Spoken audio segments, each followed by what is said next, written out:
T20 या मालिकेत 4-1 असा विजय मिळवल्यानंतर भारताने आता आपले लक्ष इंग्लंड विरुद्धच्या 3 सामन्यांच्या एकदिवसीय मालिकेकडे वळवले आहे, जे चॅम्पियन्स ट्रॉफी 2025च्या अग्रदूत म्हणून महत्त्वपूर्ण आहे। कर्णधार रोहित शर्मा, विराट कोहली आणि प्रमुख श्रेयस अय्यर, यशस्वी जयस्वाल आणि शुभमन गिल हे खेळाडू आज नागपूर विमानतळावर दिसले। पहिला एकदिवसीय सामना 6 फरवरी विदर्भ क्रिकेट असोसिएशनच्या स्टेडियमवर होणार आहे। सूर्यकुमार यादवने T20 या मालिकेत भारताला सहज विजय मिळवून दिला असला तरी या टप्प्यावर एकदिवसीय सामने हे अधिक महत्त्वाचे आहेत। त्यामुळे भारताला चॅम्पियन्स ट्रॉफी पूर्वी त्यांचे संयोजन अंतिम करण्यासाठीची ही अंतिम संधी आहे। श्रीलंकेत 0-2 अशा निराशाजनक मालिका पराभवानंतर जिथे तिसरा सामना पावसामुळे रद्द झाला होता, तर आता संघ पुन्हा स्पर्धेत प्रवेश करण्यासाठी उत्सुक आहे।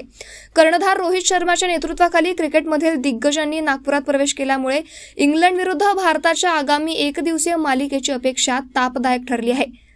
मेन इन ब्ल्यू 2 फरवरी 2025 रोजी विदर्भ क्रिकेट असोसिएशनच्या स्टेडियमवर पोहोचले। 6 फरवरी रोजी होणाऱ्या सुरुवातीच्या सामन्याची नजर त्यांच्यावर होती। मुंबई विमानतळावर उतरताना चाहत्यांना आणि प्रसार माध्यमांना त्यांची एक झलक पाहायला मिळाली।